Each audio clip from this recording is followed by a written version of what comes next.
aggressive. What happened, buddy? Caffeine happened is what happened. Well, let's see if these teams are alive and kicking and awake for this game 3. Kalista, very different to the bot lanes that we've had in the first 2 series of the day. Very aggressive early lanes with the Lucian locked in as well. Another AD carry that we've yet to see in our games today. Interested to see now if we're going to see the immediate Renata lock in, because Renata is pretty strong towards that bot side of the map, and particularly against stuff like the Lucian Milio, it can be really important. Kind of funny, really, to see the Kalista Lucian locked in again after it's been a bit of a sort of dry patch for the 2 picks. Like, Lucian especially has dropped in priority a lot, it feels like, in the LPL, but clearly AL still comfortable with that stand. Alongside the Xin Zhao, you have a lot of early presence, especially mid-game presence from these 3 picks. We'll see if the Udyr is enough of a valuable pick for Weibo to contest against that. Yeah, I mean, you can maybe even ban out the second round Aatrox to stop Hery having that pick, although honestly, I feel like if I'm going to point out a pain point for anyone's legend, Hery's probably the person I go towards first, so maybe you don't even care about that topside matchup and you let him play whatever if you think you can deny maybe Shanks some of his more important picks, because oh my gosh, Shanks has had some incredible games, but it feels like Shanks and Hope, they were kind of trying to pick up the pieces of that last series, they couldn't quite manage to, and already, as you've been saying, it's a very early game draft so far. Kalista, Renata, they have some really powerful early laning phase into single item, and of course on the other side, Xiaohu, Lucian, and Milio, early game into that first item, similar kind of point. Interested to see now what rounds out this draft, try and support those one-item spikes. Well, I'll have to see what the options are going to be, especially what Shanks is going to play with the Azir band, the Talia band. I mean, Orianna still open and available would be the last sort of remaining obvious mid laner to me. And then we get into some stranger stuff, things like the Tristana, for example. But you've already got an AD carry and an AD jungler. Do you really want to go to the Tristana? Because then you're kind of lacking AP damage. Orianna taken off of the board. We'll see where we end up going here. Things like LeBlanc available potentially. Twisted Fate. Well, yeah, the thing is, I think you want something that can go forward with the Lucian culling. So if you're dashing forward with Shinsa and the Lucian Milio, you want something that can follow up on that. Something like a Rumble has historically been very good against Kalista because you just tag her once with the ultimate, it slows her down. It's a matchup which we've seen much less priority on as well, if we're going to talk about what's happening with Udyr in the top lane and the Lucian in the bot lane. The Lucian particularly has fallen off. Rumble was initially countered by the Udyr. 369 really the one top laner that figured out that matchup. From the Rumble side, taking the Ghost into that matchup. Yeah. See if Hery can do that. But this top lane matchup is quite strange to me because both of these players have struggled to some degree. Hopefully with a more well-known matchup, they can start flexing their muscles a little bit. As we see the Tristana now brought in for Xiaohu. Double AD carry with the Renata backing them up. And looks like we'll go for the Maokai in the jungle to have that source of magic damage alongside the Phoenix stance, obviously, from the Udyr as well to shore up the composition from Weibo. So quite aggressive, a lot of ability to really go forward and force fights with the Maokai, with the Kalista and Tristana following up.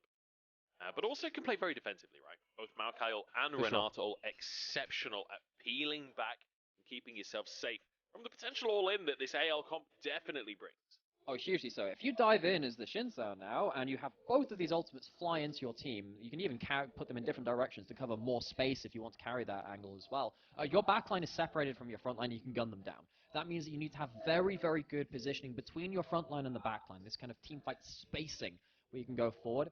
Having a long-range pick like the Corki, which, not gonna lie, is pretty bad in the LPL, it can help kind of bridge that gap where you can position safely because you're very long range. But we have to come back to this now because I don't give out many Corki passes in the LPL. We have had some bad games of this so far.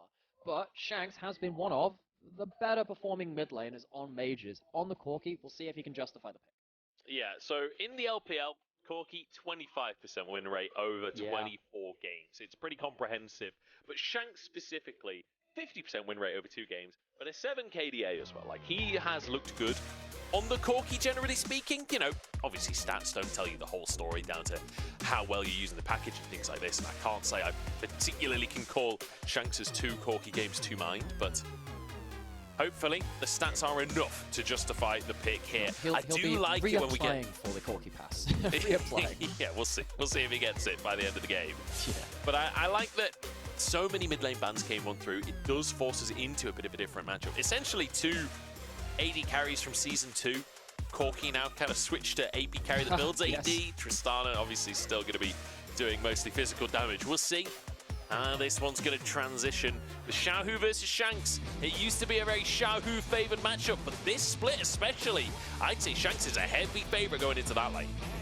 I completely agree in that too. Xiaohu has been a struggling player, despite him being one of the greatest of all time in the LPL. Honestly, globally too, what a decorated player he has been. Has felt like, though, his Worlds run and then coming into 2024 as well, he has had a lot left to be desired. Needs to pick up the slack today. Certainly does. Let's see if he can do precisely that as our players head onto the map. Game number 1 here between Anyone's Legend and Weibo Gaming.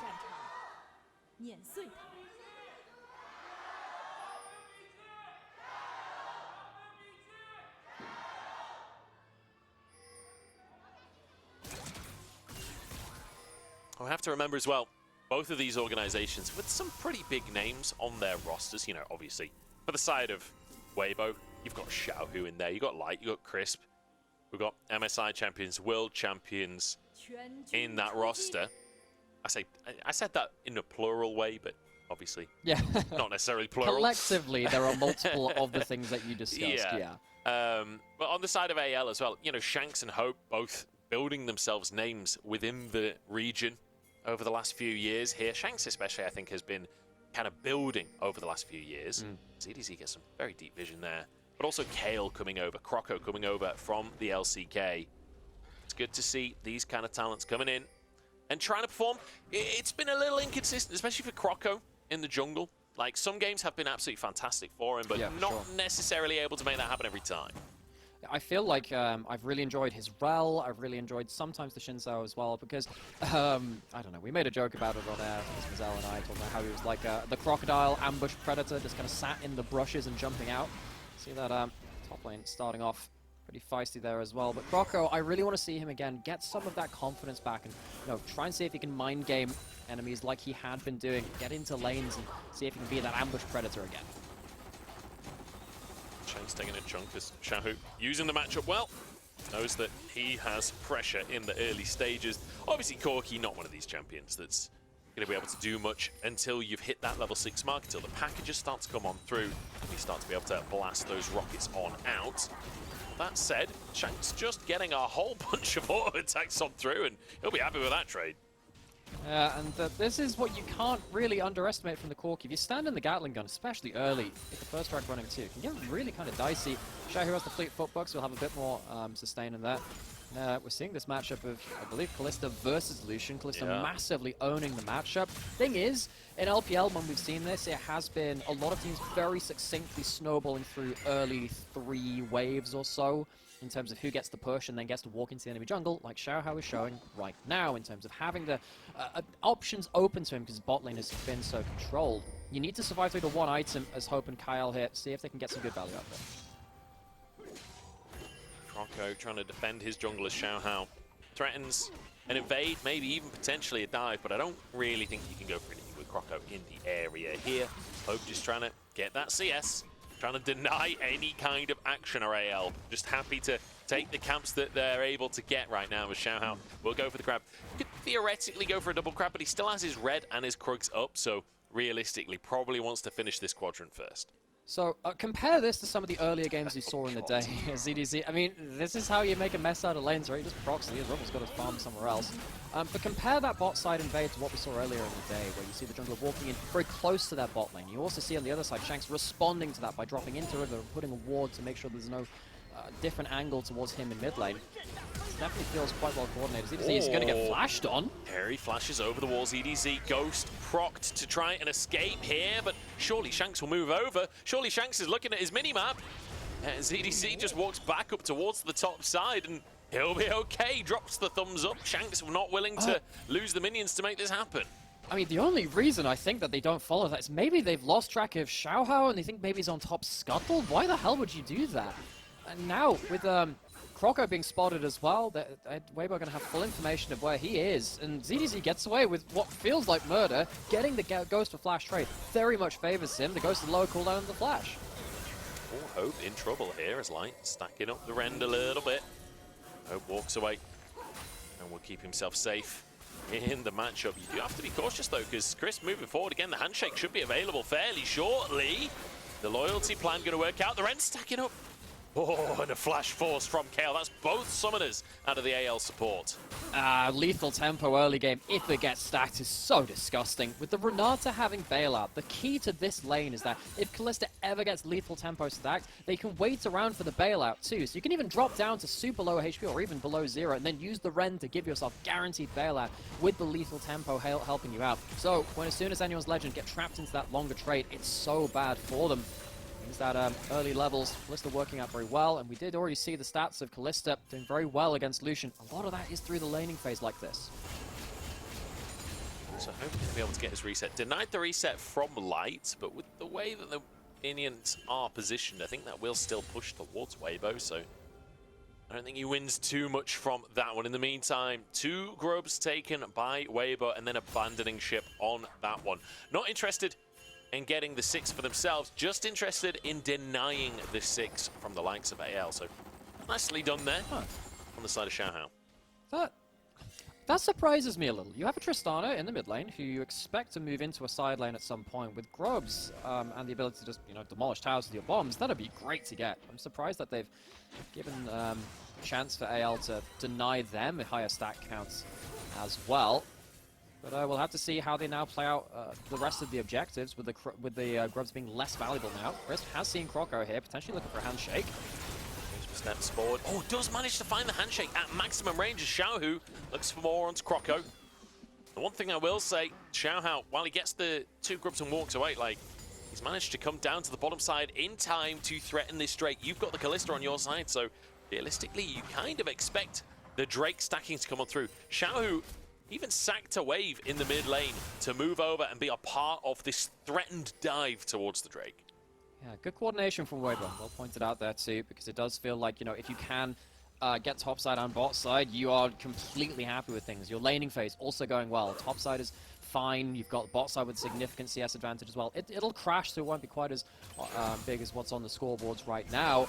Feels like Weibo, they get this Dragon very, very happy, particularly because they're getting up to a point where you're going to have the Maokai ultimate, you can have double AD carries stood behind them, with also the Renata being able to buff up and save your carries too. I feel like Weibo, they're pretty happy just waiting until their items. I think it's on AL to reach that backline somehow. It's hard to do that if they're the ones forced to answer Dragon plays. So it will be XiaoHao. Let's get that Drake. Croco on the top side theoretically would want to respond by taking those grubs, but we know XiaoHao managed to get 2 for himself. 1 play already taken down in this bottom side. Ultimate not there for XiaoHao right now, but they're just going to go for the dive here. Hope flashes underneath the tower. No, it actually still has flash available, but it doesn't matter. Light! Oh, the shields aren't quite enough. XiaoHao, oh, the bailout comes in late! Oh no, 2 deaths! Hope getting 1 as well for himself. This is a disaster for the side of Weibo. XiaoHao starts off the dive with the bailout, but the last minion damage takes him down. Honestly, he should have stayed on the turret. Just try and get the kill and reset it. It means that sadly with the tower hugger juggling, that is a very ill-fated dive for Weibo. Hope and Kael walk away with much more gold than they should have done. Watch what happens in this replay, right? I don't think that Hope and Kael see this dive coming. The bailout goes early on to XiaoHao as he takes aggro, as the tower shots come in. It's on him right now, but the minions in the Ignite finish him off, but he's not there to take the extra tower shot. I really feel like he should have maybe just taken that one and at least secure the 2 for 1. Really unfortunate for Weibo. And at least Xiaohu is getting work done in the mid lane, getting himself 2 plates. It's a silver lining though, honestly, as Lucian grabbing that kill when you're the ones diving is really not ideal. Just getting Hope through some of the early pressure that honestly this matchup offers. That's one of the reasons that right now the matchup is 5-1 in favor of Kalista. But with dives like that, those stats can change. Yeah, particularly because the gold means that Lucian can get through to his power point where he can start really fighting back, which is getting level 6, which he currently has, and then the probably 1 to 2 item spikes. Now, Kalista also has a very powerful 1-2 item spike, but the culling is that window of power which allows you to really push the Kalista back for once in this game, particularly with the Milio as well. Typically, the answer to the Lucian jumping forward, as we'll see later into this game, is throwing out something like the Renata ult or the Maokai ult as he jumps forward, and then using that CC duration to just take him down while his E is also on cooldown. But you've got a Milio who can cleanse you out of that too, which is why we often see the Lucian Milio rather than the Lucian Nami. It's much better on the defensive front. Comes through to chunk out Crisp a little bit. It's not quite at that item spike just yet, but yeah, that gold in pocket is going to really help AL get towards a point where they can really fight back against this duo lane. Well, there's a slight gold lead still in favor of Weibo. And the fact that you did get at least one kill on the Kalista is kind of the silver lining there, that you're not necessarily falling behind the Lucian, but I mean, especially with that CS lead, but obviously massive, massive wave that's about to be swept up by Hope, but even still, big CS lead for Light and Crisp right now. Both junglers in this bottom quadrant. Drake won't be up for a little while. The Grubs, the third one obviously picked up by Croco just a moment ago. They'll be spawning in a couple of minutes' time. So here we go, Light and Crisp once again pushing forwards, getting vision. Croco spotted the Maokai essentially cheating when it comes to vision control. You have the two map hack champions. They have like a little UAV. I don't know whether they're on a kill streak right now, but they get to just put saplings in the enemy jungle, and then they get to, you know, and with Ashe as well, who's not in this game. The Hawk shot is obviously very oppressive in regards to that too. In fact, with someone like Xiaohu on the team, it's a very interesting history for him, because I remember when he got a lot of his international titles, it was through very intricate vision playing, using that to get flanks later on. And then Maokai came into the meta, and he was like, can't do those flanks anymore. There's saplings everywhere. So he actually took a long time to get used to this pick. Now obviously he's playing with it as well, and the whole LPL has adapted over numerous years at this point, but still, it has really changed the way that you play the game. Maokai is so obnoxious in pro play for a great many reasons, and that's one. Certainly is. And good to see the damage Maokai coming back as well. Leandri's first item, first strike in play. Yeah. Kind of funny to see Weibo playing with this as well. As you rightly called it, the kind of UAV from the saplings. Another kill streak that they regularly liked to use last year was the Predator missile in the Shy's Quinn that would come flying on in from the sky and annihilate someone. Unfortunately, not within their arsenal anymore. They've changed kill streaks. So bad. I really should have done this on, because I haven't played that game in a long time. I'm playing so much Helldivers. I have like all of like the codes memorized for that one. Maybe Weibo will be calling down some orbital bombardments themselves, but anyone's legend, they would like to really fire back at some point. They're really waiting for some big items. We talked about bot lane. We're really waiting to see what Shanks can do with first kind of packages once he starts getting those items on as well. He's building up towards the Muramana, probably going to be the Malignance at some point too. We have seen some shifts away from Malignance actually, and towards more the Eclipse second, which is a pretty good damage spike, even though you have less cooldown of your ultimate. But really need to see those items hit from AL before they can really start firing back. Certainly do. You just got my brain ticking over. Yeah. In terms of the Helldivers, the orbital bombardments. Maybe it's the Hui divers, you know? He kind of. Oh my god, that's fantastic. I love that. Fantastic. Unfortunately, it's not a Hui game, so. Well, we have the Eagle Strike. Corky yes, rockets. Exactly. He's got himself like the whole Eagle Strike, the Napalm one coming in, clearing it all that shaft as best he can, separating the fight. I'm liking it. We can riff on this. We'll see. We'll see how we go. We'll see how we go. Unfortunately, most of it usually just terrible lines from me, but there we go. CDZ pressuring on the top side. XiaoHao's come back to these Grubs. Took two earlier on. Croco and Shanks here to contest, but they could be in trouble. Ultimate available for XiaoHao. Xiaohu, I'm sure, would love to jump in onto that Gorky. The threat is enough. Look at the movement from Xiaohu. He's back. Guys, Xiaohu's back. Oh my god. He's just playing Dance Dance Revolution all over them. Slick sidesteps. Good hop out of the queue there from Light. Might save him in this play. Barrier comes through. Ignite is taken away. The Q doesn't quite land. I don't know if that would have been enough to finish the job, but Chris might be able to just 1v1 this, honestly. And yeah, Flash comes out from Hope. He respects it. That was a sick hop out of the queue from Light. Manages to time his auto attack with the piercing light. That would have killed him, or at least forced the flash. Lucky for him to get out of that. Hope, Light, we know both these carries have done so much work for their teams, but not getting an edge over each other in the pure 1v1 right now. XiaoHao got the 5 Grubs. Now wants to invade for some chickens as well. Into the bush we go, as it's a smite fight. I'm not even sure who won that one, to be honest, but it doesn't matter, because Croco might not even survive the play. Shanks forced under tower as well. Both of, oh my god, he walked into the bomb. That was a little bit dangerous. Does still survive and gets the reset off. That's a lot of damage coming in from XiaoHao as well. Again, gotta remind everyone, it's the AP Maokai. I hadn't even picked up on it until you mentioned it a little earlier. And AL are gonna need to be aware of that, because once he hits you with one of those brush saplings, it's gonna do a heck of a lot of damage. We saw it a lot last year, so maybe it's fallen a little bit away from the muscle memory of anyone's legend. But we now see the Herald being started up by Weibo as soon as they take those points just beforehand as well. Teleport onto Shanks. Bot, who's this from? This is Xiaohu actually joining the play on the bottom side. Chris starts it off on Shanks. Shanks doesn't know Xiaohu's here, I think, but doesn't matter. He's got teammates nearby. Xiaohu actually just going to be pushing this wave out, denying Prio, denying any presence onto this bot lane tower. So good bit of map play coming out as AL now moving towards the mid lane, but again, not really much to be gained. Instead, they move to the jungle, try and steal some chickens away. XiaoHao nowhere near to be at least answering the chickens that were stolen from him earlier. So Shanks is, of course, getting himself onto the map. He's starting to get towards the second item. He is building towards the Malignance, which means that likely it's going to be something like the Eclipse. I'm trying to remember if it's this patch where the Eclipse Malignance passive interaction has been removed. I believe it was removed on this patch, but you know what? I'm going to go look at that at some point, but either way, we'll obviously see. We'll have an example of that in-game a little bit later, presumably, if he does get towards 3 items, so we can see that live on here. But still, Shanks is going to be in a big point of power once he hits 2 items. Anyway, Corky, just build items on this guy and he's strong. It just takes a little bit of the edge off if that interaction's not there. Yeah. It would be a testament to the power of live patch versus tournament patch, wouldn't it, if Corky has fallen off this hard, but Malignance is still good. I think you might be right, actually, that Malignance is still works on 14.2. I think it might have been 14.3 they removed it. I'm not super confident, to be honest. It feels like such a long time ago that it was gone from live patch. We've not really seen Corky in LPL for a while. I've become rusty.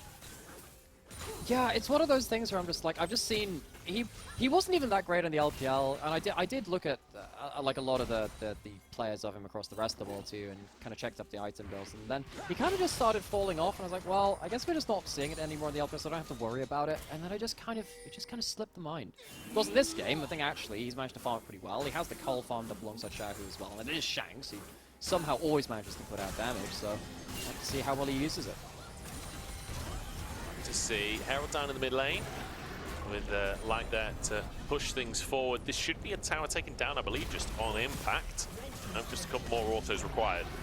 The Mites charge forwards, an entire army charging.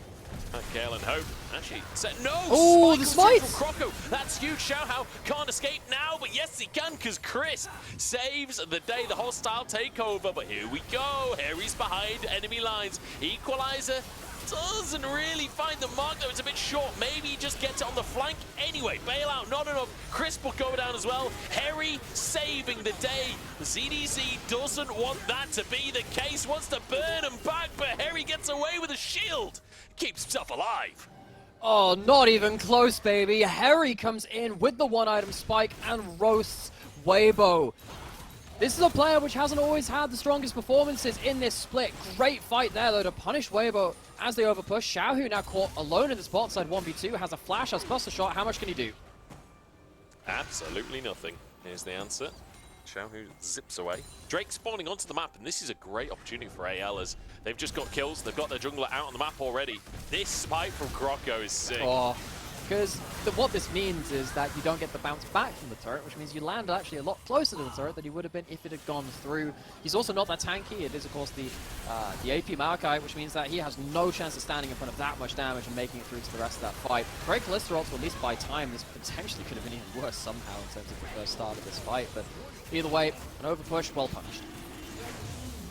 So I was having a look, and Eclipse Malignance does still proc on 14.2. It was 14.3 that was changed. So one last patch of this.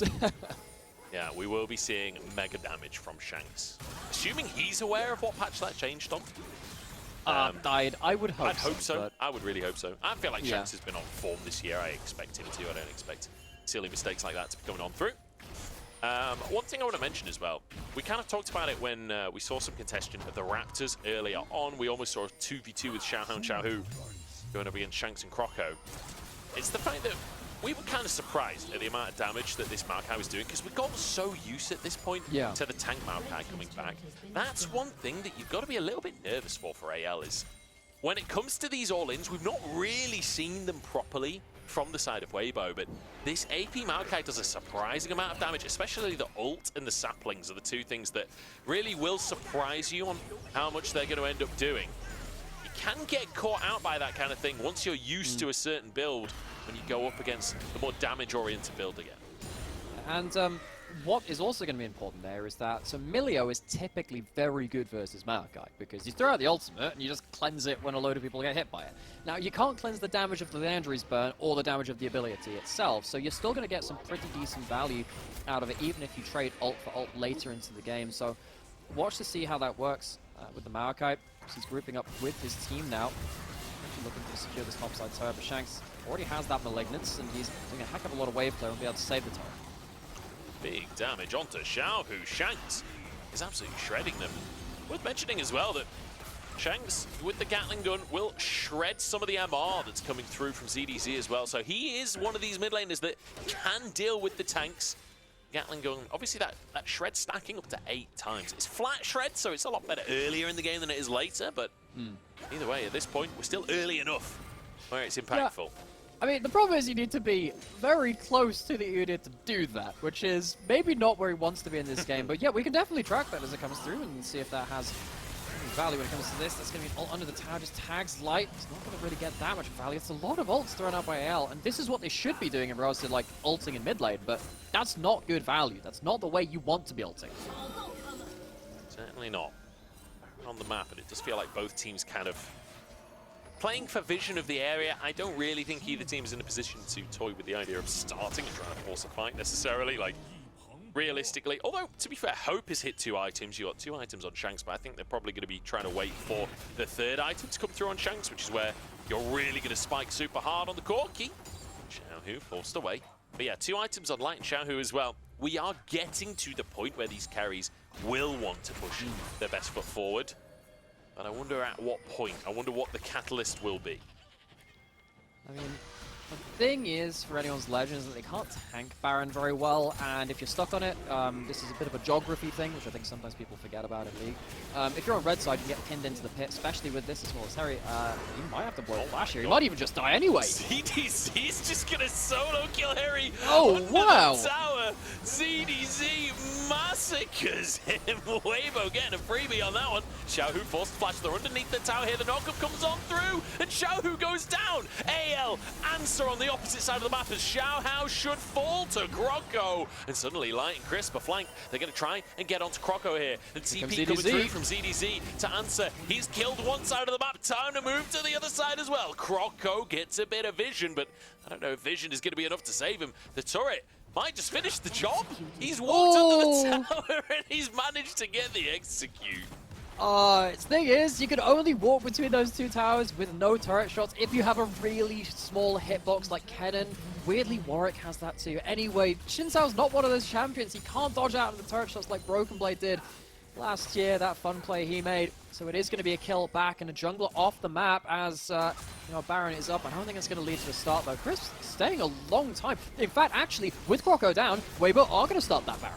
Kick this off 10 seconds until the jungler comes up from the side of AL. Hery in the area and has Equalizer. That's scary. Equalizer plus the rockets out from Shanks. That's a lot of AoE damage, but remember, this is a Kalista. They do this Baron fast and they're good at taking it too. As Shanks aggressed upon by Light. The 1v1 against the enemy mid laner and he takes it as well. Hery in the middle of everyone and the bailout saves XiaoHao. It's an absolute wipe from Weibo. ZDZ, he wants more solo kills and forces Kael away.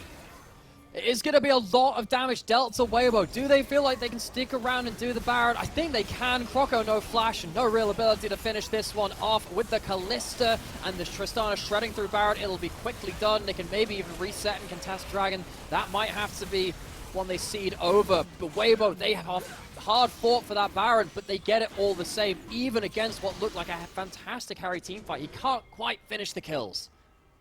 No, the bailout so crucial from Crisp in that one as Croco starts to drake up. ZDZ, absolutely no fear. He doesn't care. He doesn't even run when he sees the 2 of them. When he sees the TP, it's a double TP, and ZDZ's like, yeah, come on then, I like these odds. Send more people. ZDZ's like the John Wick of this game right now.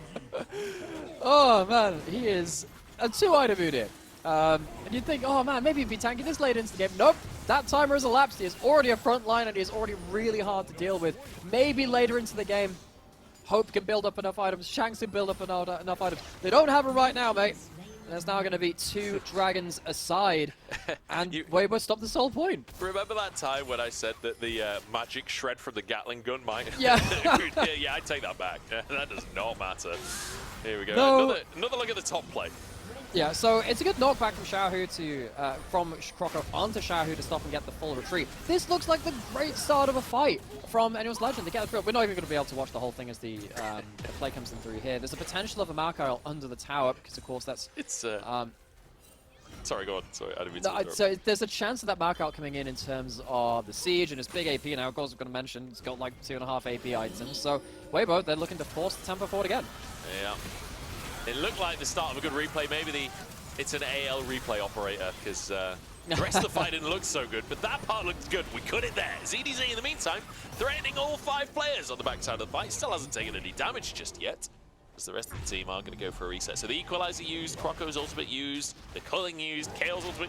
In fact, almost all. In fact, I guess Shanks shot rockets, so literally all 5 ultimates used. They stopped the siege mid. Feels a little bit cheap on the Corky one, but I'll give it to you. Oh god, that's the weird thing about the Corky. It feels like actually it's passive as his ult. But that's a conversation for another day. Hurricane built up Fort Light, actually. He's not gone towards the Terminus, which we sometimes see. He says, I want to hit more people. They're all squishy. Let me kill more of them. Allows him to get more wave control as well. There used to be a time, obviously, where Blade Hurricane was the item spike for Kalista. It was that for a great many years, actually. It's been a while since I've seen it, though. Now he has a great power spike if he can hit multiple people. Obviously much better in a grouped fight when you're able to hit lots of targets. Generally speaking, Kalista has been sort of more zeroing in on that single target damage. It's also very good for actually having a bit more wave clear, pushing these waves, especially if Xiaohu's going to be separated to the top side. This will be 2 tier 2s taken off the back of this Baron. It's a 3,000, in fact 4,000 gold Baron play in favor of Weibo right now. And they're feeling pretty comfortable in this one. It's certainly not been the cleanest game ever. The dive early on, going a little bit pear-shaped, but generally speaking, Weibo have been in control. They have been, and it has felt like you typically judge a Lucian game by how often he is killing someone mid lane or forcing them back in mid lane. I haven't really seen that the entire game, despite the fact that he got that early goal. The one time we saw concentrated ults thrown into mid lane, it was kind of like a bit of a swing and a miss. Light and Chris walks out with still 100% HP, and AL have not been able to replicate anything like success into that mid lane, which is really sad. This is how you're meant to play the Lucian. You're meant to be controlling that mid lane. The mid lane turret's still up at 28 minutes. This is really not looking good for them. No, certainly not. But such is life, AL. It can be tough. But here we go, Xiaohu. Actually just gonna flash for the play on the bottom side. Hery gets bopped. Xiaohu solo kill, and now TP being channeled here. Shanks gonna join the play, but this is not a positive play for him. Outnumbered as ZDZ charges forward. Crisp survives. ZDZ once again just tried a 1v3, and he's actually winning. He's 1v4. Shanks is down to half HP. Xiaohu's just taking the wave in the meantime. He knows that ZDZ's fine. This guy just doesn't care. He is an absolute raid boss. To be honest, if he sticks on someone long enough, he'll kill them too. It's not even like he doesn't do damage as the Udyr. That's really, quite frankly, terrifying.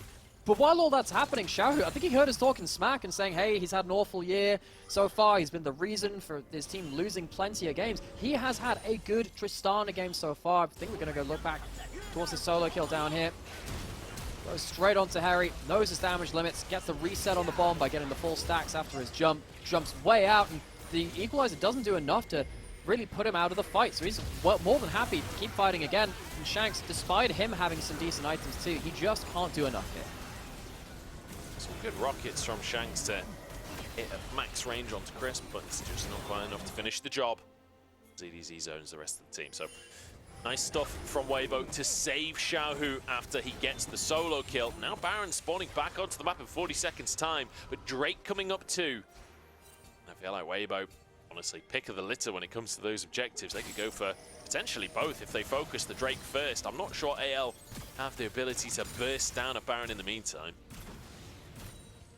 Yeah, they don't exactly have the ability to tank that either, and there is a teleport from Xiaohu, which means he can go towards that top side of the map at a moment's notice, and because Weibo have had control of the map, they have wards pretty much everywhere that they want, so it's not like AL can really move anywhere without Weibo having a chance to respond. It's not like Weibo have given up that vision control too easily. Dragon's coming up, it's not even going to be Soul. AL can very happily give that one over, could have been the Chemtech Soul anyway, which that's nice in this kind of game. We have someone like the not the Kasante, the Udyr, the tanky champions of the top lane. But you've got that Udyr, right, where he's below the half HP. He actually uses that soul quite well. The AL don't really have a choice but to give that one over. And Weibo going to start going through that vision control and trying to threaten the Baron. What's just dawned on me is that actually, Weibo, unfortunately, are never going to get any value out of this soul, because there's no way that AL are getting ZDC less than half HP this game. They've barely broken through his shield so far. There's no way he's using a Chemtech soul. Do you reckon he goes below half HP intentionally just so he gets the extra damage buff, so he can do it a little bit more obnoxious? Hey, let's see if it even lasts to that point, ZDZ. He is very happy to tank up the whole team. They've not even broken his magic shield just yet. Hostile takeover comes on through. Here comes Xiaohu, that's Croco's ult. And a buster shot just to guarantee the Baron. So both objectives taken. Slow and steady wins the race here for Weibo. But honestly, I'd much rather that than a messy game where they end up throwing things away. This is a team that you expect to be in playoffs and you expect to do well in playoffs. So hopefully they can keep this kind of performance going regularly. It's been a really controlled game as soon as they pulled ahead from that one topside fight. They figured things out around there, and they haven't really let off gas. CDZ, another player I think some people have pointed fingers at and said he's had weak performances. He is so confident in this game though, and he's being the frontline that his team needs. He's given so much margin of error to his two carries. They are just never going to be under threat before ZDC starts really getting into the backline and making things very awkward for them. We're really seeing the power of the kind of double AD carry comps here as well. When you're sieging multiple lanes like this, Xiaohu kills towers so quickly. The second everyone moves up to deal with Xiaohu, it gives the opportunity for Light then to step up to the tower. TP in the bottom side. Xiaohu's just reset on the top side, and he's like, look, I'm not done pushing side lanes just yet. TP straight back in to do the same to this bottom lane. 2 inhibs taken, and they're looking for a third as well. That bomb absolutely annihilates Hope, and in the meantime, the rest of the team moves on forward. The roots are there. Croco tanking for his squad. The Crescent Guard keeping AL alive right now as Light dances forwards and threatens the livelihood of AL. And Xiaohu has a GA, so he can position like this. ZGZ lost a third of his HP, says, that's too much, let me go regen. Comes back, full HP, he's continued to tank, there was Weibo take the game. Are they going to take the Nexus without even having to kill AL? Okay, they charge forwards and they finish them on the fountain. Just a single kill required. AL essentially just conceding their Nexus. Weibo muscle their way into a game 1. That's a great confidence game for the solo laners of Weibo. Now the question is, can they... Xiaohu's back, ZDZ's here, but the question is, can they do this for a second game in a row? This is a team which we have walked out of game 1s before and said, wow, this team is fantastic. We see what everyone's so hyped about. Need to see them stick the landing in game 2. AL are not a team of slouches. I'm sure they can fight back, and Weibo, they would love to do away with some of these inconsistency demons. They certainly would. AL losing 2-0 to EDG in the previous series. Now 1-0 down against Weibo as well. They've got to book up their ideas. But Weibo feeling good. And Xiaohu feeling good today. Maybe he's finally returned to the LPL. It is spring after all. He's the emperor here. Let's head to the break and find out if his reign will continue in game 2.